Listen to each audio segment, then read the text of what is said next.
वफ़ाक़ी हुकूमत जी मुआशी team national bank ऐं स्टेट लाइफ जी निजकारी जो इशारो ॾेई छॾियो। 20 इदारनि जे नए सिर जोड़चा कई 10 इदारनि जी निजकारी मुकमल कई वेंदी।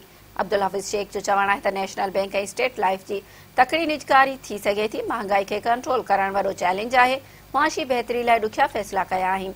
मईशत बहरान मां निकिरी इस्तेहकाम जे रस्ते ते पहुची चुकी आहे। नाणे बाबति वज़ीर आज़म जे सलाहकार अब्दुल हफ़ीज़ शेख, FBR चेयरमैन शबर ज़ैदी ऐं ॿियनि इदारनि जे सरबराहनि सां गॾु इस्लामाबाद में प्रेस कॉन्फ्रेंस कंदे चयो त नई हुकूमत ठही त मुल्क जो दिवालो निकिरी चुको हो। असांजी पॉलिसियुनि ज़रिए मुल्क मुआशी इस्तेहकाम तरफ़ वधी रहियो आहे ऐं मईशत बहरान मां निकिरी इस्तेहकाम ते पहुची चुकी आहे। हुन वधीक चयो त महांगाई खे कंट्रोल करणु वॾो चैलेंज आहे। हुकूमत जी सभ खां वॾी कोशिश महांगाई खे घटाइणु आहे। असां महांगाई जी शरह खे रोकियो आहे। बहितर क़दमनि जे करे दुरुस्त रुख़ में अॻिते वञी रहिया आहियूं।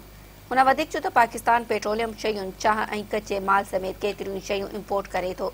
मुख़्तलिफ़ शयुनि तां टैक्स ख़तमु करे छॾिया आहिनि त जीअं महांगाई ते ज़ाब्तो आणे सघिजे। सेप्टेम्बर महीने में तेल सस्तो कयो वियो, उन जो फ़ाइदो आवाम खे मिलंदो। संदसि चवणु हो त असां महांगाई खे मसनूई तरीक़े सां कंट्रोल करण लाइ स्टेट बैंक खां कर्ज़ नाहे वरितो। असांखे टैक्स रेवेन्यू वधाइण ऐं हुकूमती ख़र्च घटि करणा आहिनि। हिन वक़्तु मटासटा नाणे जा ज़ख़ीरा बि मुस्तहकम आहिनि। हुन चयो त असांखे मुल्की मुआशी सरगर्मियूं वधाइणियूं आहिनि। कारोबारी तबिके लाइ आसानियूं पैदा करणु चाहियूं था ऐं करे बि रहिया आहियूं। अमीर तबिको टैक्स ॾियण में तमामु घणो सुस्त आहे, पर टैक्सनि जे मामले ते कंहिं सां का बि सौदेबाज़ी न थींदी।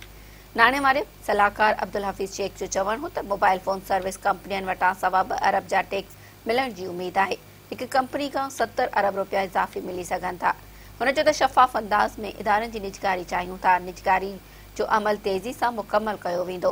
10 कंपनियुनि जी निजकारी लाइ इश्तिहार ॾेई छॾिया आहिनि। पब्लिक सेक्टर में न हली सघंदड़ इदारा ख़ानगी शोबनि खे ॾेई रहिया आहियूं। RLN जी प्लांटनि जी निजकारी बि हलंदड़ साल थी वेंदी।